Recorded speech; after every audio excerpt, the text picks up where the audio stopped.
ಭೀಮನ ಅಮಾವಾಸ್ಯ ವ್ರತಕಥೆ ಇರುವ ಹಾಡಿನ 17ನೇ ಪದ್ಯದಿಂದ. ಸಿರಿಗದಿಯನ್ನು ಮುರಿದು ಠಾಣಾದೀವಿಗೆಯನ್ನು ಮಾಡಿ, ಶೀಘ್ರದಿ ಮಳಲ ಮಟ್ಟಿಗೆಯನ್ನು ಮಾಡಿ, ಸಾರುಬತ್ತಿಯ ಮಾಡಿ, ನಾರುಬತ್ತಿಯ ಮಾಡಿ, ನೀರು ಎಣ್ಣೆಯ ಮಾಡಿ, ತಾನಲ್ಲಿ ಗೌರಿಯ ನೂತಳಾಗ. ಊರೊರಗೆಳ್ಳ ಠಾಣಾದೇವಿಯಗೆ ನೋಡಿ, ಅಟ್ಟಯ್ಯ ಭಂಡಾರವ ನುಡಿದು ತನ್ನ ಭಂಡಾರ ನುಡಿದಾರೆಂದು ತುಂಬಿತು ನಾರಿಯರೆಗಳನ್ನು. ರೊಟ್ಟ ನಂದಿ ಸೇರಿಕೊಂಡು ಕೆಂಜಡೆ ಧರಿಸಿದ ಚಂದ್ರಶೇಖರ ಪಾರ್ವತಿ ಬಂದರು. ತಂಗಿದೇನೆಂದು ಚಂದದಿ ಹೇಳಿನಲು, ಇಂದಿನ ವ್ರತದಿ ಎಂದು ಅರಸಿದಳು. ಪಾರ್ವತಿ ವ್ರತವನ್ನು ಬೇಡಿದಳು, ಮಹಾದೇವ ಭಂಡಾರ ಬಡದು ಕೊಟ್ಟ. ತಂದು ಕಮಲದೊಳಕ್ಕೆ ಲುಂಡಿಸಲು ಭೂಮಂಡಲಪತಿ ಮೈ ಮುರಿದಿದ್ದೆನು. ಕಣ್ಣು ತೆಗೆದು ನೋಡಿ, ಕನ್ಯೆ ನೀದಾರು ಹೆಣ್ಣೆ ನೀದಾರ ಮಗಳೆಂದರು. ಹೊನ್ನಿಗಾಶ ಮಾಡಿ ಕೊಟ್ಟಿವರು ನಮ್ಮವರು ನಿಮ್ಮವರು, ಧಾರೆಯನ್ನು ಎರೆದರು ಜ್ಯೋತಿ ಸಕಲ ಸನ್ಮತಿಗೆ. ಕನ್ಯೆಯೇ ನುಡಿ ಕೇಳಿ ಘನ ಹರುಷದಿಂದ, ನಿನ್ನ ಪುಣ್ಯ ದಿನ ಉಳಿದೆಂದೆನು. ಮಾನ್ಯರೇ ವಚನ ಕೇಳಿ, ನಿಮ್ಮ ಹಿರಿಯರ ಪುಣ್ಯ ಇನ್ನು ಕಾಲಗೊದಗಿದೆಂದಳು.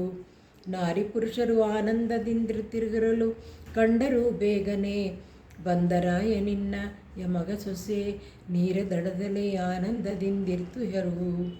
ಅಂದ ಮಾತ ಕೇಳುತ್ತಾ ಭೂಪತಿಯ ತಾನು ಪ್ರೇಮಾಶ್ರುಗಳಲ್ಲಿ ಚಲ್ಲಿ ಹಿಂಗೆಂದೆನು, ಸ್ವಾಮಿ ಶ್ರೀಹರಿಯದ ನಮಗಾಯಿತೆನುತ್ತಲಿ ಮತ್ತೆ ಬ್ರಾಹ್ಮಣರ ಸಹಿತ ತಾ ಬಂದನು. ಪುತ್ರ ಸೊಸೆಯ ನೋಡಿ ಅತ್ಯಂತ ಹರುಷದಿ ಚಿತ್ರದೊಳಗೆ ನಡೆಯುತ್ತಿದ್ದನು. ಮತ್ತೆ ನಮ್ಮ ಹಿರಿಯರ ದಯವು ಇದೆ ಎನ್ನುತ್ತಲೇ ಲಕ್ಷ ಗೋದಾನಗಳನ್ನು ಕೊಟ್ಟನು.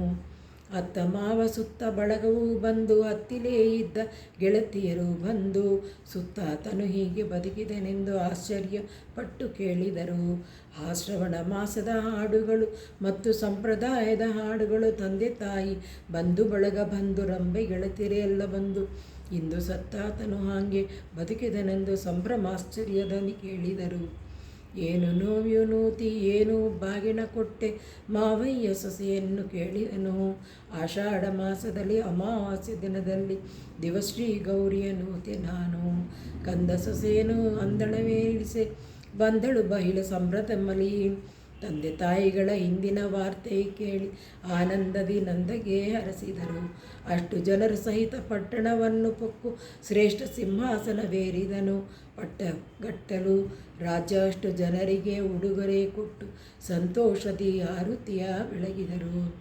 ಅಣ್ಣ ಅತ್ತಿಗೆಯರು ಖಿನ್ನ ಮನದಿ ಹೋಗಿ ಮಣ್ಣಿಗೆ ಅವಾಗ ಅನ್ನುತ್ತಿರಲಿ, ಎನ್ನೆ ದೈವಿಕೆ ನೀವೆನ್ನುತ್ತ ಮಾಡಿವರಿ ಅನ್ನುತ್ತಾ ಅವರ ತೋಷಿಸುತ್ತಿದ್ದಳು. ಪತಿವ್ರತಾ ಸ್ತ್ರೀಯರ ಗತಿ ಕ್ರೋಧವಿಲ್ಲೆಂದು ಪೃಥ್ವಿಯೊಳಗೆ ಜನರು ಹೊಗಳಿದರು. ಸತಿಪತಿಯರು ಕೂಡಿ ತತಿ ರಾಜ್ಯವನಾಳಿ ಚರ್ಚಿಸಿ ಗತಿ ಪಡೆದರು. ಅಡವಿ ಅರಣ್ಯಕ್ಕಾಗಿ ಹೋಗಿ ಕಡೆಯಿಲ್ಲದ ರಥವಾಗಿ ದೃಢ ಪಾರ್ವತಿ ಬಂದು ವರ ಕೊಟ್ಟಳು. ದೃಢ ಮನದಲ್ಲಿ ಪಾರ್ವತಿಯು ನೂತೆ ನೋವಿಯ ಪೊಡವೆಗಳೆಲ್ಲ ಆಗಲಿ ನೋವಿ ಜ್ಯೋತಿ ಸಕಲ ಸನ್ಮತಿಗೆ.